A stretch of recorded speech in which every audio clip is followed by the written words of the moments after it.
નમસ્કાર મિત્રો, સ્વાગત છે તમારું આજની કહાનીમાં। મિત્રો, કહેવાય છે ને કે જિંદગી જ્યારે હિસાબ માંગે છે ત્યારે તે સમય જોતી નથી, હાલાત જોતી નથી, બસ તમારા ગયેલા કાલને એ જ જગ્યાએ એ જ પળે ઊભો કરી દે છે જ્યાંથી તમે ક્યારેક મોઢું ફેરવી લીધું હતું। રવિએ દિવસે સવારે મોડે સુધી ચૂપચાપ બેસી રહ્યો। બાળકો વારંવાર કહી રહ્યા હતા, પાપા, આજે તો રવિવાર છે ને, તમે કહ્યું હતું કે મજૂર બતાવશો। રવિએ હસીને માથું હલાવ્યું। હા બેટા, ચાલો આજે તમને જિંદગીનું સૌથી મોટું પુસ્તક વંચવા લઈ જાઓ। તેણે કારની ચાવી ઉપાડી, બાળકોને તૈયાર કર્યા અને જેવી ગાડી નીકળી, રસ્તા પર વેરાયેલા સૂરજના તીખા કિરણોએ તેનું મન ક્યાંક બીજે પહોંચાડી દીધું। તે જાણી જોઈને મોડો નીકળ્યો હતો। તે ઈચ્છતો હતો કે બાળકો ધૂમધકતી ધૂપમાં પરસેવે રેબઝેબ થયેલા એ હાથ જુએ જેમણે ક્યારેક તેના માટે પણ એક વખત માટી ઉપાડી હતી। ગાડીની બારીમાંથી બહાર ડોક્યું કરતા બાળકો, જેમના હાથમાં હંમેશા પુસ્તકો અને રમકડાં જ રહ્યા હતા, આજે કંઈક નવું જોવા જઈ રહ્યા હતા। જેવો તે શહેરના એક ખૂણે પહોંચ્યો જ્યાં તેનું નવું શોપિંગ મોલ બની રહ્યું હતું, ગાડી એક બાજુ ઊભી રહી। રવિએ બાળકોને કહ્યું, ઉતરો બેટા, આજે તમને અસલી હીરોની મુલાકાત કરાવવાનો સમય આવી ગયો છે। બાળકોએ પૂછ્યું, પાપા, હીરો કોણ? રવિએ ઇશારો કર્યો, એ જુઓ જે માથે ઈંટો ઉપાડીને બિલ્ડિંગ બનાવી રહ્યા છે, જે ધૂપમાં નંગા પડી કામ કરી રહ્યા છે, જેમના કપડાં ધૂળથી ખરડાયેલા છે, એ જ છે જિંદગીના અસલી હીરો, મજૂર। બાળકોની આંખો આશ્ચર્યથી પહોળે થઈ ગઈ। તેઓએ ધીમેથી કહ્યું, ઓહો, તો આને જ મજૂર કહે છે, શાળામાં તો આને વર્કર કહે છે। રવિના ચહેરા પર ઘેરું હાસ્ય આવ્યું, પણ દિલમાં એક ટીસ ઉઠી। કદાચ મેં આને ખૂબ નરમ જિંદગી આપી છે, એટલી કે આને જિંદગીની વાસ્તવિકતાની ખબર જ નથી। તે બાળકોને લઈને સાઇટની અંદર ગયો। ચારે બાજુ હથોડીઓના અવાજો, સિમેન્ટ, રેતી અને પરસેવાની બૂંદો, દરેક ચહેરો મહેનતની કહાણી સંભળાવી રહ્યો હતો। ત્યાં જ રવિની નજર એક મહિલા મજૂર પર પડી। માથે ઈંટોની ટોપલી, પગમાં ફાટેલી ચંપલ, ચહેરો ધૂપમાં ઝૂલસી ગયેલો, પણ તેની ચાલ, તેનો અંદાજ, તેની આંખો, દિલે એક ઝટકો ખાધો। રવિના શ્વાસ અટકી ગયા। તે થોડી પળો ત્યાં જ ઊભો રહ્યો અને પછી બબડ્યો, આહા, આ તો કોમલ છે। વર્ષો પહેલાં જેને તેણે પોતાની જિંદગીનું સૌથી પ્યારું સ્વપ્ન માન્યું હતું, જેને તેને ફક્ત એટલા માટે નકારી દીધો હતો કે તે ગરીબ હતો, જે કહેતી હતી, હું એ માટીની જિંદગીમાં નહીં રહી શકું, આજે એ જ કોમાલ તેના જ મોલની બિલ્ડિંગમાં મજૂરી કરી રહી હતી।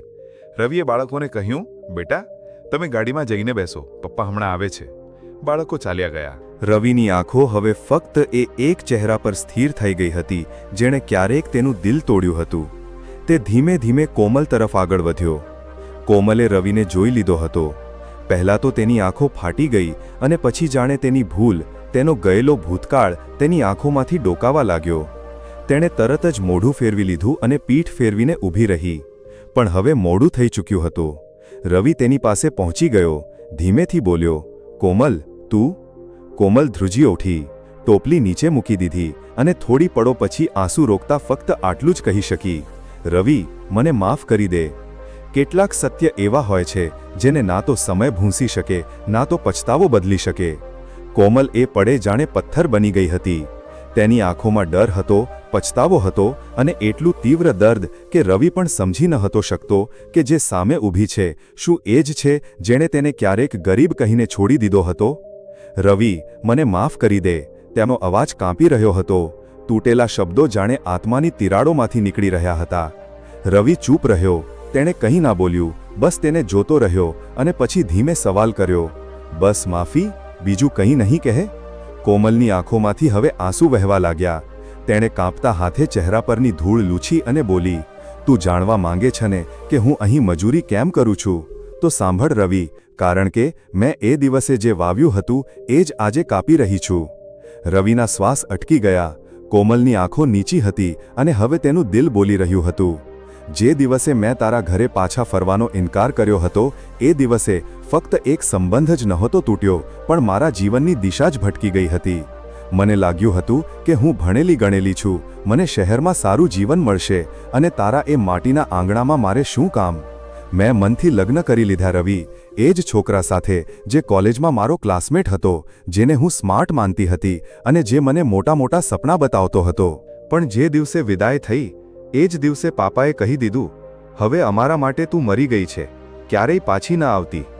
અને હું સાચે જ અનાથ થઈ ગઈ। લગ્નના શરૂઆતના દિવસો તો સારા હતા, પણ પછી ધીમે ધીમે એ છોકરો બદલવા લાગ્યો। દારૂ પીતો, ગુસ્સામાં હાથ ઉપાડતો, અને ઘરનો બધો ખર્ચ મારા પર નાખી દેતો. હું ભણેલી હતી, હિંમત કરી, નોકરી શોધવા નીકળી, પણ જ્યાં જતી લોકો મારી મજબૂરીનો લાભ ઉઠાવવા માંગતા. દરેક જગ્યા, દરેક ખૂણો જાણે એક જાળ બની ગયો હતો. પછી 2 વર્ષ પહેલાં દીકરો થયો અને હું એ બાળક માટે જીવવા લાગી. કોઈ સહારો નહોતો, કોઈ ભરોસો નહોતો. તો એક દિવસ આંસુ લૂછીને મેં ઈંટ ઢોવાનું શરૂ કર્યું. હા રવિ, હું એ જ કોમલ છું જેણે તને નકારી દીધો હતો અને આજે એ જ તારી બિલ્ડિંગમાં મજૂરી કરી રહી છું. તે જમીન પર બેસી ગઈ, માથું ઝુકાવીને બોલી, હું જાણું છું હવે કંઈ કહેવાનો હક નથી, પણ એકવાર આંખોમાં જોઈને બસ એટલું કહી દે કે તે મને માફ કરી દીધી છે. રવિ હજુ ઊભો હતો, શાંત, ચૂપ, પણ તેની આંખોમાં કોઈ ગુસ્સો નહોતો, ફક્ત એક ગહેરો પસ્તાવો હતો કે જે સંબંધ ક્યારેક ફૂલની જેમ ખીલ્યો હતો એ સમયની ધૂપમાં સુકાઈ ગયો. તેણે ધીમે કોમલના ખભે હાથ મૂક્યો અને કહ્યું, જે થઈ ગયું એ બદલી શકાય નહીં, પણ ઓછામાં ઓછું તું હવે તારા બાળક માટે મજબૂત રહે. હું તારા માટે કંઈ ના કરી શકું કારણ કે એ સમય ચાલ્યો ગયો, પણ તારું સાહસ, તારી આંખોમાં વહેતા આંસુ એ જ બતાવે છે કે તે તારી ભૂલ સ્વીકારી લીધી છે. કોમલ માથું ઝુકાવીને ચૂપ બેસી રહી અને રવિ પાછો વળ્યો. તેની ચાલ ધીમી હતી, પણ ચહેરા પર એક અલગ શાંતિ હતી, કારણ કે તેને કોઈની પાસેથી કોઈ જવાબ નહોતો જોઈતો, બસ પોતાની અંદરની એક ગૂંચનો ઉકેલ જોઈતો હતો, જે હવે મળી ગયો હતો. ક્યારેક માણસને જવાબની જરૂર નથી હોતી, બસ સમય, હાલાત અને કેટલાક આંસુ બધું કહી જાય છે. રવિની ગાડી જ્યારે બિલ્ડિંગ સાઇટથી ઘર તરફ પાછી ચાલી ત્યારે તેની આંખો આગળ જોઈ રહી હતી, પણ દિલ ક્યાંક પાછળ છૂટી ગયું હતું. બાળકો ચહેકી રહ્યા હતા, તેમને મજૂરો વિશે જાણીને અજીબ લાગણી થઈ હતી, પણ રવિ ચૂપ હતો. સ્ટીયરિંગ પર તેની આંગળીઓ ધ્રુજી રહી હતી, ચહેરા પર ભાવ નહોતા, બસ એક ગહેરાઈ હતી, જાણે કોઈ ભૂલાઈ ગયેલું પ્રકરણ ફરી વંચાઈ ગયું. ઘરે પહોંચતા જ રવિએ બાળકોને મમ્મી પાસે મોકલી દીધા અને પોતે સીધો એ ઓરડામાં ગયો જ્યાં તેના પિતા બેસીને અખબાર વાંચી રહ્યા હતા. તેમણે દીકરાની આંખો જોઈને પૂછ્યું, શું થયું બેટા, બધું ઠીક તો છે? રવિએ થોડી પળો તેમની આંખોમાં જોયું, પછી ધીમે જમીન પર બેસી ગયો અને બબડ્યો, એ જ હતી પિતાજી. પિતાએ ચોંકીને પૂછ્યું, કોણ? કોમલ. રવિનો અવાજ જાણે અટકી રહ્યો હતો. એ અમારી જ બિલ્ડિંગમાં મજૂરી કરી રહી હતી. થોડીવાર ઓરડામાં સન્નાટો છવાઈ ગયો, પછી પિતાએ ધીમે ચશ્મા ઉતાર્યા અને બોલ્યા, તો મળી લીધી તેની સાથે? રવિએ માથું હલાવ્યું, હા, અને તેને બધું કહી દીધું. કેવી રીતે લગ્ન કર્યા, કેવી રીતે તૂટી ગયા, કેવી રીતે બાળક માટે હવે મજૂરી કરી રહી છે. પિતાની આંખો ભીની થઈ ગઈ. તો હવે શું કરીશ બેટા? રવિએ ગહેરો શ્વાસ લીધો. કંઈ નહીં પિતાજી, હવે હું ફક્ત આગળ વધવા માંગુ છું. ના બદલો લેવો છે, ના બતાવવું છે, બસ મારું સત્ય જીવવું છે. એ જ વખતે રવિની પત્ની અંજલિ ઓરડામાં આવી. તેણે રવિનો ચહેરો જોયો, કંઈક સમજી ગઈ. ધીમે તેની પાસે આવીને બોલી, શું વાત છે રવિ? રવિએ તેની સામે જોયું અને ઘણા દિવસો પછી તેની આંખોમાં ભરોસાની ગરમાહટ અનુભવી. તે બોલ્યો, તને યાદ છે અંજલિ, મેં ક્યારેક કહ્યું હતું કે એક સંબંધ મારા અંદર હંમેશા ખૂંચતો રહેશે? હા, અંજલિએ માથું હલાવ્યું. આજે એ ખૂંચણ પણ ખતમ થઈ ગઈ.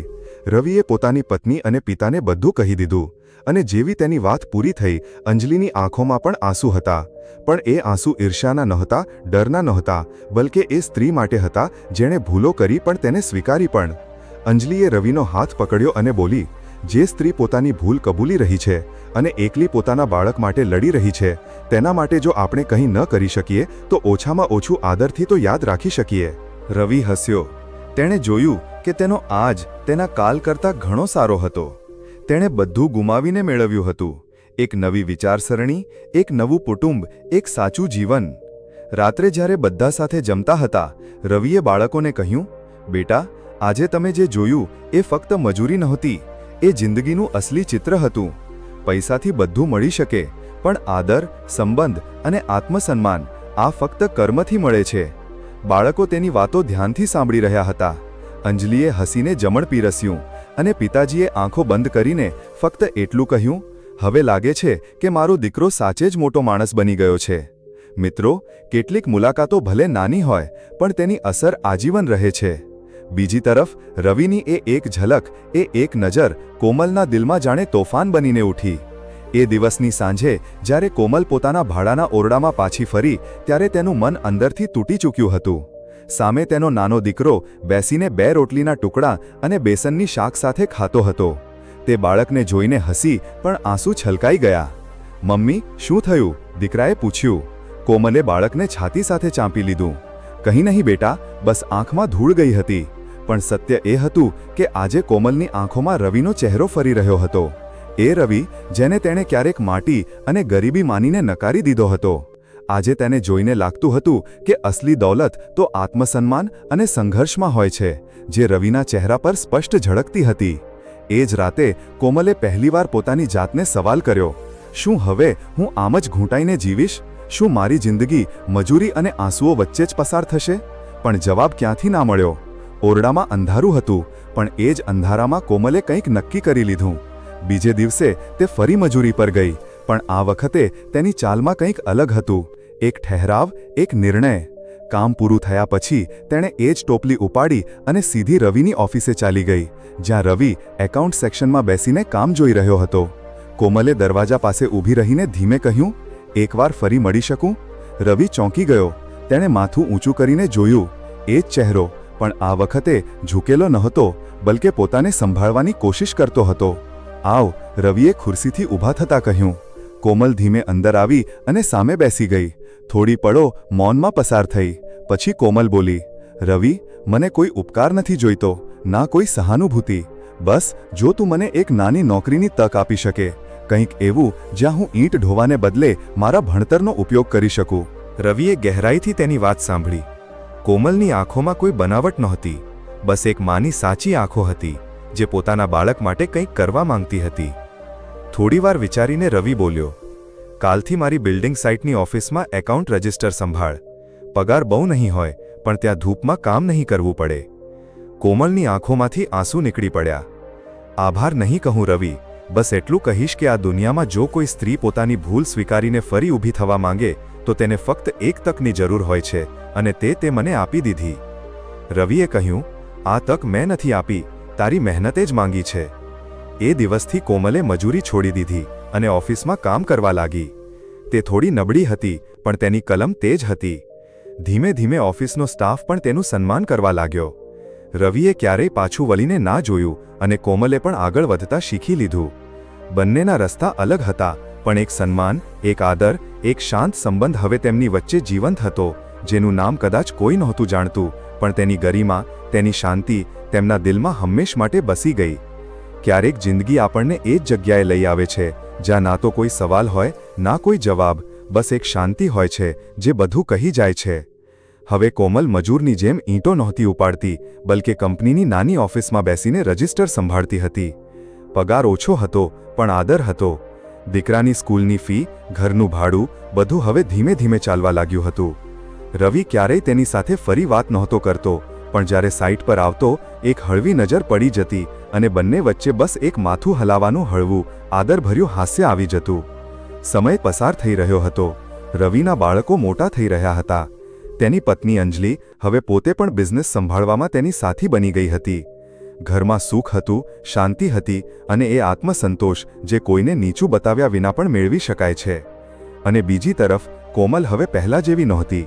તેના ચહેરાની ચમક ભલે ઝાંખી હતી, પણ આત્મા પહેલા કરતાં ઘણો મજબૂત હતો. તે પોતાના દીકરાને રોજ સ્કૂલે મૂકતી અને દરેક રાતે તેને આ જ કહીને સુવાડતી, "બેટા, કોઈની પાસે કેટલા પૈસા છે એ ના જોવું, બલકે જોવું કે તેમની પાસે કેટલો આદર છે." એક સાંજે જ્યારે રવિ પોતાના બાળકો સાથે ટેરેસ પર બેસ્યો હતો, દીકરાએ પૂછ્યું, "પાપા, તમે કહ્યું હતું કે મજૂરી એ મહેનત છે, પણ એ આંટી જે તમારી સાઇટ પર કામ કરે છે એ હવે ઓફિસમાં બેસે છે, શું એ મહેનત નથી?" રવિએ દીકરાના માથે હાથ મૂક્યો અને હસીને બોલ્યો, "બિલકુલ બેટા, અસલી મહેનત એ જ છે જે માણસને ઝૂકવા નથી દેતી, બલકે હાલાત સામે લડવાની હિંમત આપે છે. કેટલાક લોકો ભૂલ કરે છે, પણ પછી આખી જિંદગી એ ભૂલ સુધારવામાં વિતાવી દે છે. એ પણ મહેનત છે, અને સૌથી મોટો આદર પણ." એ રાતે રવિએ ચૂપચાપ આકાશ તરફ જોયું અને મનમાં કંઈક બબડ્યો, "આભાર કે મેં એ સ્ત્રીને માફ કરી દીધી, કારણ કે જો તેને નીચી બતાવત તો હું પોતે જ ક્યાંક નાનો રહી જાત." મિત્રો, દરેક માણસ જિંદગીમાં ભૂલો કરે છે, પણ કેટલાક તેનાથી ભાગે છે અને કેટલાક એ ભૂલો સામે લડીને નવો રસ્તો બનાવે છે. કોમલે પોતાની ભૂલ સ્વીકારી, રવિએ તેને માફ કરી, અને આ જ છે માનવતાની સૌથી મોટી જીત. હવે સવાલ તમને, જો તમે રવિની જગ્યાએ હોત તો શું તમે કોમલને માફ કરી શકત? શું તમે જિંદગીમાં ક્યારેક કોઈને માફ કર્યું છે જે આજે પણ ક્યાંક યાદ બનીને તમારા અંદર જીવે છે?